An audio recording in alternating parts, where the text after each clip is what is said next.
जमलेल्या माझ्या तमाम हिंदू बांधवांनो, भगिनींनो आणि मातांनो, आज आपल्या मातृभाषेचा मराठी आता दिन म्हणायचं म्हणजे हा एकच दिवस असतो. पण आपण सगळेजण अस्सल मराठी बोलणारे मराठी आईची मुलं आहोत. त्याच्यामुळे आपल्यासाठी रोजच मराठी भाषा दिन असलाच पाहिजे. मराठी भाषा दिन किंवा मराठी भाषा ही असलीच पाहिजे. एक अप्रतिम कार्यक्रम आपण आज अनुभवला. जादूची पेटी. आपल्या आयुष्यामध्ये मतपेटी आहे. राजकारण्यांच्या थापा आपण रोजच बघतोय, पण ढोलकीवरची थाप आता विरळ होत चालले. त्याच्यामुळे मी मंदार, ओक आणि प्रभू तुम्हाला खास करून धन्यवाद देतोय आणि तुमच्या सहकार्यानं सुद्धा खूप धन्यवाद देतोय की शब्दा वाचून काय काय कळू शकतो. म्हणजे ते म्हणतात ना, शब्द वाचून कळले सारे. आणि हीच तर किमया, हीच तर जादू आहे. म्हणजे शब्दाला सूर लाभले तर काय होऊ शकतं. म्हणजे शब्द दंगल सुद्धा घडवू शकतात आणि शब्द मंगल कार्य सुद्धा करू शकतात. असे हे शब्द आणि सूर यांचं नातं आहे. आणि पेटी म्हटल्यानंतर मला ती पेटी काही नवीन नाही आहे. कारण माझे काका श्रीकांतजी त्यांना मी लहानपणापासून पाहत आलेलो. पेटी घेऊन बसायचे, त्यांच्यासमोर सगळे दिग्गज त्यावेळेला शोभा गुरटू यायच्या, बरेच खूप मोठे मोठे गायिका घरी यायचे. आणि विशेष म्हणजे त्यांनी ते मोहम्मद रफी यांच्याकडनं मराठी गाणं जे गाऊन घेतलं, ते मराठी गाणं मोहम्मद रफीना उच्चार नीट कळावे म्हणून त्यांनी उर्दूमध्ये लिहून दिलं होतं. काकांना उर्दू सुद्धा अप्रतिम लिहिता वाचता यायची. हे मी का सांगतोय की कोणत्याही भाषेचा आम्ही द्वेष नाही करत, पण आमच्यावरती जबरदस्ती करू नका, एवढीच आमची एक जोपर्यंत ऐकताय तोपर्यंत नम्र विनवणी आहे. दीपकजी, तुम्ही म्हणालात बोलता बोलता की माझा राग आला तरी चालेल. हल्ली मला पवारांचा राग नाही येत. पण तुम्ही मराठीसाठी बोलतात आणि शिवसेनेचा जन्मच मराठी माणसाच्या न्याय हक्कासाठी लढणारी संघटना म्हणून झालेला आहे. त्याच्यामुळे मराठीसाठी आम्ही दोघं भाऊ एकत्र आलो. आता मुख्यमंत्री त्यांचं क्रेडिट घेत आहेत. 2 बंधूंना मी एकत्र आणले. म्हणजे हे आत्ताच्या काळात एक ती विंदा करंदीकरांची कविता आहे, त्यातल्या 2 ओळी आहेत. लढवून बांधवाना संहार साधणारा गीता खुशाल सांगे, इलाज काय त्याला. म्हणजे आधी भांडवायचं, भांडणं लावायची आणि मग आम्हीच सगळं केलं. भावाभावात भांडणं लावायची, संवाद घडवायचा आणि मग गीता सांगायची. उपयोग काय त्याचा, इलाज तरी काय त्याला. बरं, जसं आम्हाला दोघांना भावानं एकत्र आणलं तसं आता तुम्ही तिकडे पण काही एकत्रीकरण करतात का? ज्या सध्या काही बातम्या चालू आहेत, विलीन होणार विलीन होणार विलीन होणार, लोक वाट बघतायत. तर तसं काही विलिनीकरण करतात का? नाही तर कशाला उगाच फुकटच्या गोष्टी करतायत, कशाला नसत्या गोष्टीचं श्रेय घेताय. मला एका गोष्टीचं समाधान आहे, म्हटलं तर अभिमान सुद्धा आहे, अभिमान नक्कीच आहे की मी मुख्यमंत्री असताना राज्यात मराठी भाषा सक्तीची केली. पण त्याचबरोबर एका गोष्टीचं वैषम्य पण आहे की महाराष्ट्रामध्ये मराठी सक्तीची करण्याचा निर्णय घ्यावा लागतो, याचं मला एक खेद सुद्धा आहे. की सक्ती कशाला पाहिजे, महाराष्ट्र म्हटलं तर मराठीच असली पाहिजे. पण ते मी केलं. आता त्याच्यानंतर काल सुद्धा पुन्हा, म्हणजे यांची सवय काय आहे की जुनं दळण हे दळत बसायचं आणि एवढं दळायचं की लोक शेवटी ते खरं मानायला लागतात. हिंदीची सक्ती, आता ती कमिटी नेमली होती, त्याने अहवाल दिला, तो अहवाल घेतला हातामध्ये. आता अहवाल हातात घेतला म्हणजे तो शब्दशः बघितलं तर स्वीकारला, पण तो स्वीकारल्यानंतर अंमलबजावणी करायची की नाही त्या अनुषंगाने कमिटी नेमली होती. त्या कमिटीची बैठकच झाली नाही, कारण त्याच्याच आधी तुम्ही सगळं सुरत गुवाहाटी अशी जी एक यात्रा काढली, त्याच्यात सरकार पाडलं. त्याच्यामुळे त्या कमिटीची बैठकच नाही झाली. बरं, तो निर्णय जर का आम्ही घेतला म्हणून तुम्ही लादणार होतात, तर मग असे अनेक निर्णय होते, ते का तुम्ही रद्द केले? मराठी भाषा भवन अजूनही उभंच राहत नाहीये. आताही जशी आपण जादूची पेटी पाहिली, तशीच आपल्याला नाही म्हटलं तरी महाराष्ट्र आणि बंगाल यांना एक रंगभूमीची पार्श्वभूमी आहे. रंगभूमी, नाटक. या इकडे चौपाटीला मी मराठी रंगभूमीचं वाटचाल सांगणारं दालन उभं करणार होतो. रद्द करून टाकलं आणि बिल्डरच्या घशात घातलेलं आहे. का तो निर्णय काय ना अंमलात आणला तुम्ही? मराठी भाषा भवन अजून पडून राहिलेलं आहे. भाजपचं ऑफिस उभं राहतंय. ते सुद्धा कुठल्या ते सामन्यात बातमी दिली होती, ते सुद्धा असं सगळं तो भूखंड ढापून. म्हणजे तुमच्या पक्षाची कार्यालय तुम्ही बिनदिक्तपणाने उभी करतायत, पण माझ्या मातृभाषेचं भवन ह्याही करायला तुम्हाला मुहूर्त शोधायला लागतोय. कसले तुम्ही मुख्यमंत्री? कोणत्या राज्याचे तुम्ही मुख्यमंत्री? आणि एक नक्की आहे की महाराष्ट्राला एका प्रादेशिक पक्षाची गरज आहेच आणि ती शिवसेना आहेच. पण मराठी माणसाची एक वृत्ती आहे की तो आधी स्वार्थकरी बघत नाही, दुसऱ्याच्या मदतीला पहिला धावून जातो. हा आता मराठी माणसाचा गुण आहे की दोष आहे हे अजूनही काही कळत नाही. दरवेळेला काही झालं की हिमालयाच्या मदतीला सह्याद्री धावून जातो आणि हिमालय मोठा चालू आहे, तो काय करतो? एक तर डोक्यावरती बर्फ आहेच, थंड डोक्याने सह्याद्रीचा वापर करून घेतो, आपलं इच्छित साध्य करून घेतो आणि मग सह्याद्रीला लाथा घालतो. देशावरती कोणताही घाला येऊ, पहिला महाराष्ट्र धावून जातो. अगदी आपण दैवत मानतो छत्रपती शिवाजी महाराज, त्यांच्या वेळेपासूनचा हा आपला इतिहास आहे. बाकीच्यांसारखं नाहीये की स्वतःचं ठेवलं झाकून आणि दुसऱ्याचं पाहिलं वाकून. नाही, आपलं म्हणजे तानाजी जो होता ना आधी लगीन कोंडाण्याचं, तसं दुसऱ्यावरचं संकट हे पहिलं त्याला तोंड देणं, त्याला मदत करणं हा महाराष्ट्रावरचा संस्कार आहे. आता तो दोष म्हणून जर का कोण त्याचा दुरुपयोग करत असेल तर ते आपलं दुर्दैव आहे. पण आज परत खरंच गरज आहे. जसं बंगालमध्ये ममता उभ्या राहिलेल्या आहेत, संपूर्ण बंगाल त्यांच्या मागे, बंगाली माणूस त्यांच्या मागे, त्या एका महिलेच्या मागे उभा राहतो आणि दिल्लीची हिंमत होत नाही तिकडे नजर वाकडी करून बघण्याचं. घुसते सरळ, ईडी आले, घुसते सरळ, फाईल घेऊन जाते, काय करताय करा जा. तामिळनाडूमध्ये सुद्धा तेच आहे. आम्हाला भाषेचा अभिमान जरूर आहे, पण आम्ही देश हा, हिंदुस्थान हा आमचा मानतोच ना, आमचाच आहे. आम्ही सगळे अनेकतातून एकता म्हणजे काय आहे नेमकं? भाषावर प्रांतरचना झाली ही काय आपण नाही केली. प्रत्येक भाषेला राज्य मिळालं, त्या राज्याला राजधानी मिळाली. तसं आम्हाला आमचा महाराष्ट्र आहे. महाराष्ट्रात आम्हाला सुखाने राहू द्या ना. तुम्ही तुमच्या घरात व्हा ना मोठे, आम्ही कुठे काय म्हणतोय. आमच्या घरात सुद्धा आल्यानंतर, तुम्ही घरात आल्यानंतर आम्ही मराठी माणूस इथला मालक आहे, तुम्ही आमच्या सोबत राहा, आम्ही कुठे नाही म्हणतोय. पण घरावरती मालकी सांगायला लागला, जसं आता तुम्ही म्हणालात गद्दार गेले आणि ते माझ्या पक्षावरती मालकी सांगायला लागले, तर मग सहन कसं करायचं?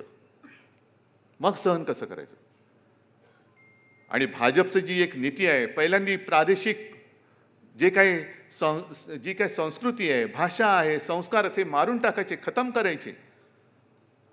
आणि मग त्यांचं सगळं वन नेशन वन इलेक्शन, म्हणजे एक नेता एक, ते पहिलं होतं ना, एक विधान एक निशाण एक प्रधान. आपल्याला सुद्धा वाटलं अरे वा चांगलं आहे, एक निशाण पाहिजेच, तो तिरंगा पाहिजे. भाजपचं फडकं नकोय आम्हाला, तिरंगा पाहिजे माझ्या भारत मातेचा, आपला देशाचा तिरंगा पाहिजे, तो आम्ही ध्वज बांधतो.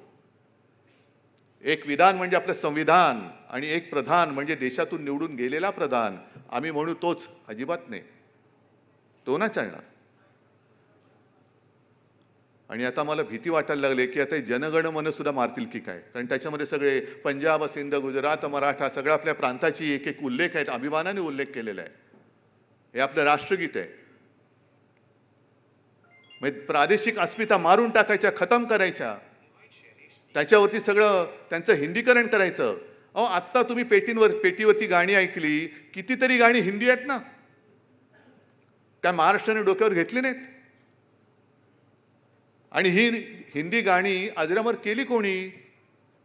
मंगेशकर घराणं आहे, लता मंगेशकर, आशाताई, सगळे ते घराणं आहे. त्याच्यानंतर अनेक संगीतकार आहेत जे मराठी आहेत. यांनी त्याला ज्या काही चाली लावल्या त्यांनी त्याच्यामुळे देशभर नाही जगभर ती गाणी आजही गाजत आहेत आणि अगदी नुसते त्याचे सूर जरी ऐकले तरी कळतं हे गाणं आहे. ही एवढी लोकप्रियता त्या गाण्यांना या महाराष्ट्राने मिळवून दिलीच ना. मग सगळं काही चांगलं चाललेलं आहे तर दुधामध्ये तुमच्याकडे साखर टाकायला नसेल पण मीठ तरी टाकू नका ना. म्हणजे सगळे पक्ष खतम करून टाकायचे म्हणून ह्यांना शिवसेना नकोय. कारण शिवसेना आहे अहो ती तुम्हाला पुरून उरणार आहे, तुम्ही त्याची चिंता करू नका. कारण त्यांना माहिती आहे की शिवसेना आहे तोपर्यंत महाराष्ट्रामध्ये मराठी माणूस ताठ मानेने उभा राहू शकतो. जे आम्हाला प्रश्न विचारतात शिवसेनेने मराठी माणसासाठी काय केलं, येऊन बघा ना स्थानिक लोकाधिकार समितीने काय केलेलं आहे, अरविंद सावंत तिकडे बसलेत, भारतीय कामगार सेनेने काय केलेलं आहे. जर शिवसेना नसती, शिवसेना प्रणित स्थानिक लोकाधिकार समिती नसती, भारतीय कामगार सेना नसती, अशा अनेक सेना ज्या आहेत त्या जर का नसत्या तर मराठी माणसाची हालत आज त्याच्या घरामध्ये काय झाली असती. हा पहिला प्रश्न जे आपल्याला प्रश्न विचारतात त्यांना विचारा आणि मग त्यांना विचारायचं, अरे गधड्या तू मराठी माणसासाठी एकदा तरी रस्त्यावर उतरलास का. शिवसेना जे सातत्याने 60 वर्ष, यावर्षी 60 वर्ष होतील शिवसेनेला, अजूनही आपण आपला झेंडा सोडलेला नाही. नेता आमचा एकच आहे, दैवत सुद्धा एकच आहे, भाषा सुद्धा एकच आहे. आम्ही असे बदलाबदल करणारे नाही आहोत. पण सातत्याने गेली 60 वर्ष मराठीसाठी लढणारी शिवसेना, हिंदुत्वासाठी झटणारी शिवसेना, हे असं भाजपवाल्यांनी सांगावं मराठीसाठी किती वेळा ते रस्त्यावरती उतरले. आणि महाराष्ट्रामध्ये जमिनी बळकावण्यासाठी त्यांचे जे काही मित्र प्रयत्न करतायत त्यांच्यासाठी पोलीस कसे तुम्ही रस्त्यावरती उतरवतायत ते तुम्ही सांगा. चला होऊन जाऊ द्या, माझी तयारी आहे. आम्ही मराठी माणसासाठी काय केलं हे आम्ही सांगतो आणि भाजप किती वेळा मराठी माणसासाठी रस्त्यावरती उतरला हे भाजपने सांगावं. नाही सांगू शकत. आणि पहिल्यांदा जे मी म्हटलं की हा आमचा स्वभाव आता दोष होत चाललेला आहे की दुसऱ्यासाठी पहिलं मदतीला धावून जायचं आहोतच, तो काय स्वभाव आमचा जात नाही. म्हणून शिवसेना आजपर्यंत जे काही समाजसेवा करत आली, कारण शिवसेना प्रमुखाने पहिल्यांदाच सांगितलं की 80% समाजसेवा आणि 20% राजकारण. मग ते रक्तदान असेल, कुठेही घातपात अपघात झाल्यानंतर ॲम्ब्युलन्स घेऊन धावणार कोण असेल तर तो शिवसैनिक आहे, तो शिवसैनिक आहे. आज हा मराठी भाषा दिन आम्ही साजरा करतोय. मी मागे सुद्धा बोललो होतो की आता नुसतं मराठीवरती काहीतरी आक्रमण होतंय, अरे दिमाखात साजरा केला पाहिजे. कोणाची हिंमत आहे बघू ना माझ्या मराठीला आडवं जाण्याची. येऊ द्या ना आडवा. कोण आडवा आहे तर तेच बघतोय.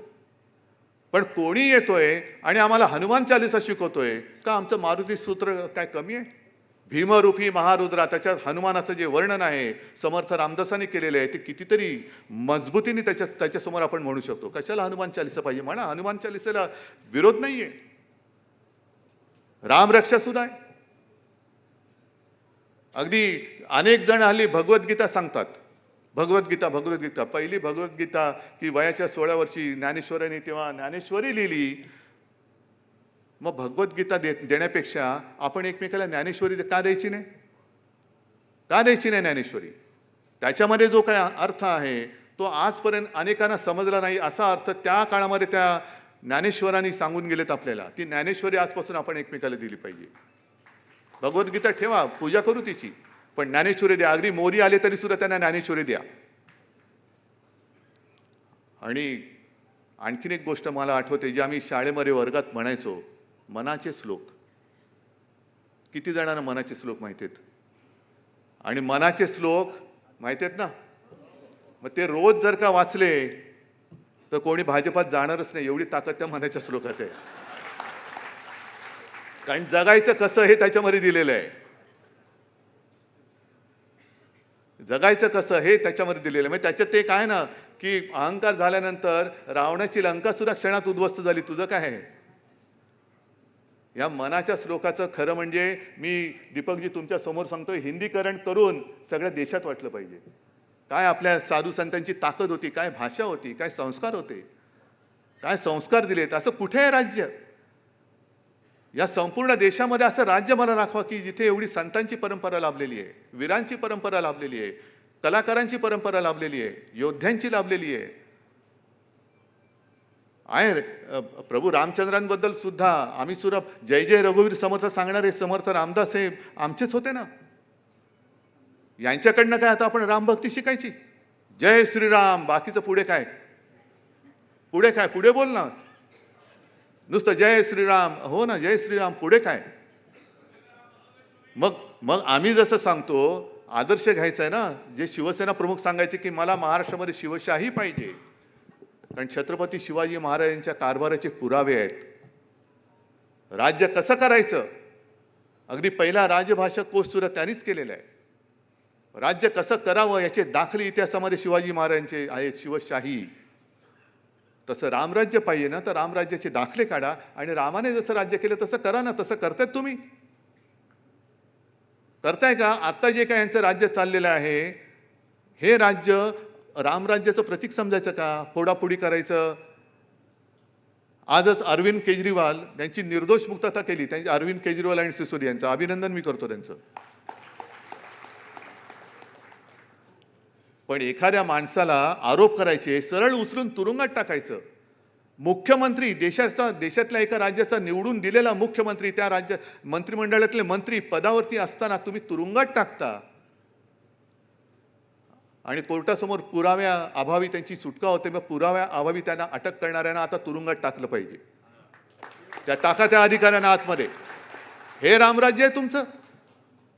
कोणावरही आरोप करायचे, बेलगाम आरोप करायचे. म्हणजे परवा मी विधान परिषदेत बोललो ना, दुर्दैवी घटना घडली आणि अजितदादांचा त्याच्यात मृत्यू झाला.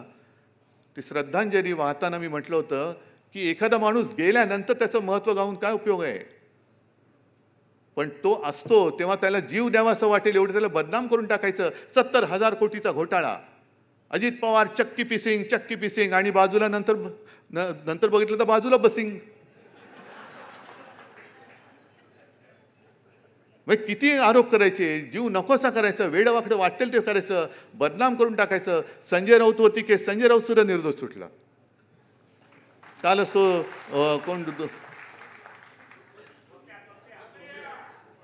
कळलं ना तुम्हाला? पुढचं आणखीन बोलायला लावू नका, कारण उघड सत्य आहे.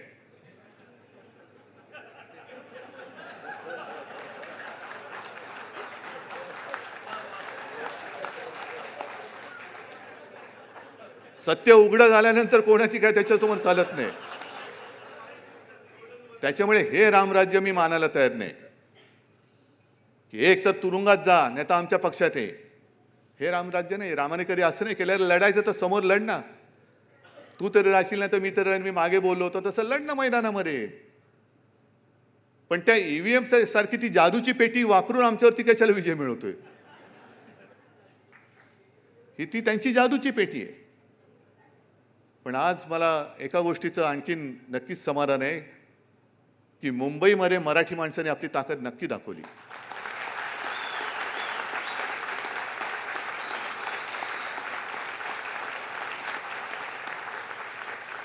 ठीक आहे, महापौर आपला होऊ शकला नाही, पण म्हणून काय परत होणार नाही असं नाही. परत मुंबई आपल्याकडेच येणार, नक्की येणार. आणि महाराष्ट्र सुद्धा येणार. हळूहळू लोकांच्या डोळ्यावरची पट्टी जशी बाजूला होईल तसे सगळे लोक त्यांना सोडून पुन्हा चांगल्या मार्गावरनं चालायला लागतील. आता ठीक आहे, ते म्हणतात ना, असतील शीते तर जमतील भूते. तशी भूतं गोळा करतायत, करू द्या. ती भूतं मानगुटीवरती बसतील तेव्हा तुम्हाला जीव नकोसा होईल. हे आत्ता मी सांगतोय, त्यांनी लक्षात ठेवावं. ती भूतं तुमच्या नाकावर, तुमच्या डोक्यावरती नाचतील. शीतं फेकताय, शीतं संपतील, पण तोपर्यंत एवढी भूतं झाली असतील की त्या बाधेमुळेच तुम्ही तिथल्या तिथे पडलेले असाल. असं जास्त आणखीन काही लांबवण्यासारखं काही माझं प्रयोजन नाही आहे. तुम्ही एवढे सगळेजण आपल्या मराठी, आपल्या मातृभाषेसाठी एकवटलात.